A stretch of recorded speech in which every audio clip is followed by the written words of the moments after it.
Hello, beautiful people. Like, share, and subscribe. Igbo's situation is actually getting worse and worse. And so, according to the Vanguard,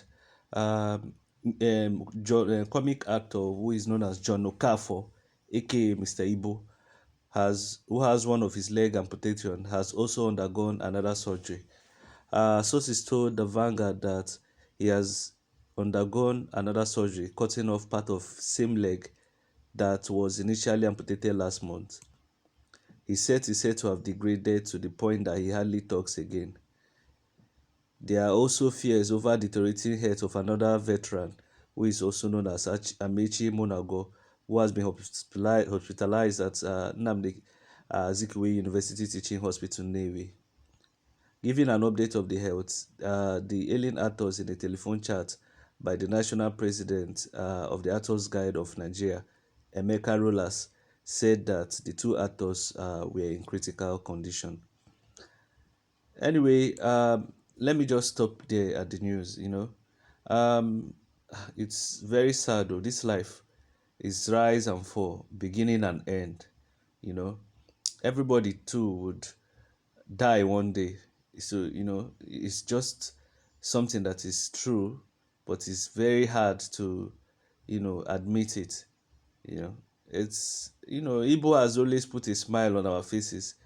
Even if you're not a fan of Igbo, there must be one of his meme you must have seen that has made you happy. And now, it's looking as if it's the end. I heard people were saying it's diabetes, people were saying it's poison, but this man has been sick for a long time. He has been sick for a long time. You could even see it.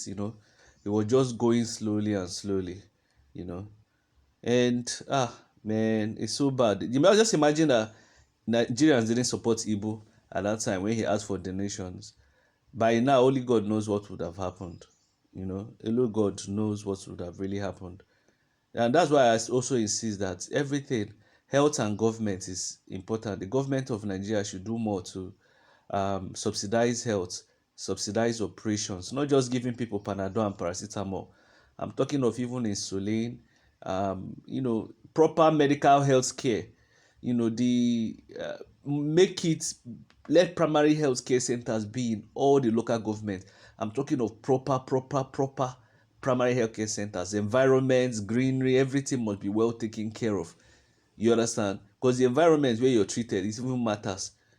And I think the government should also, um, do encourage people to do research on traditional medicine. All our herbs, let there be competition. All our herbal doctors, if you know you can cure this, come. Let there be prize money. Then the government will test those your medicines on lab rats and use scientific methods to establish a theory that actually your medicine can solve something. And when anybody that wins the prize money, the person is given 10 million, 20 million, things like that, 100 million. Just to, there are things the government can do and energize a country that it looks as if people don't have hope. Instead of politicians to be sharing all this money, you understand, our healthcare is dying. This herbal medicine, when I was in Nigeria, we used to drink Chinese herbal medicine, and it's expensive. So imagine if we have, but they have packaged it, they have modernized. Imagine we have Nigerian and African traditional medicine that has strong efficacy. You know how much Nigeria will make? And apart from making money, you know how many people you must have saved their life? Even things like diabetes, cancer, sickle cell. Government should encourage people. I'm sure there are Nigerians that can do it, because that country has a lot of people that are talented. That's just the simple truth.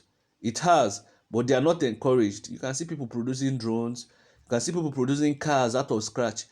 So those people, if there's an avenue where those people are renominated, if they do those things, you understand? You know what they will do more? I saw one boy from Benue that does bike. His bikes, even his bikes, the shape of the bikes are standard.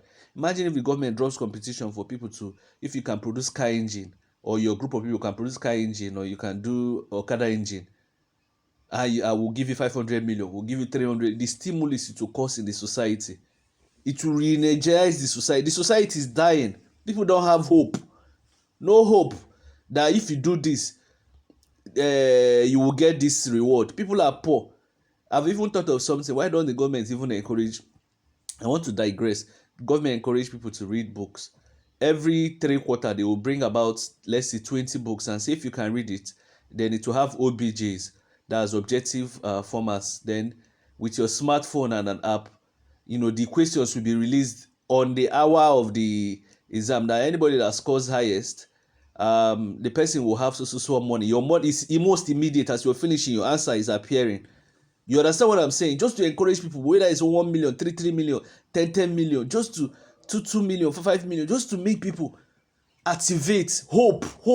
Many Nigerians lack hope. Imagine if people didn't have money. There are a lot of ideas in my head that are practical, that can watch, and you can learn these ideas by watching documentaries. You understand? So it mustn't be only like in the book thing, it mustn't be only literature books. It can be books on almost all fields, even difficult fields, just to make people to read, make people to gain knowledge. Because an educated society is a less violent society. That's just the simple truth. It must not be books about religion. The books that will energize you, energize your soul. Let me know your thoughts in the comment section. How do you think the government can improve the healthcare system in Nigeria so that people have hope? Imagine in Nigeria with the current price of medicine now, you sick. What do you think will happen to you? Let me know your thoughts in the comment section.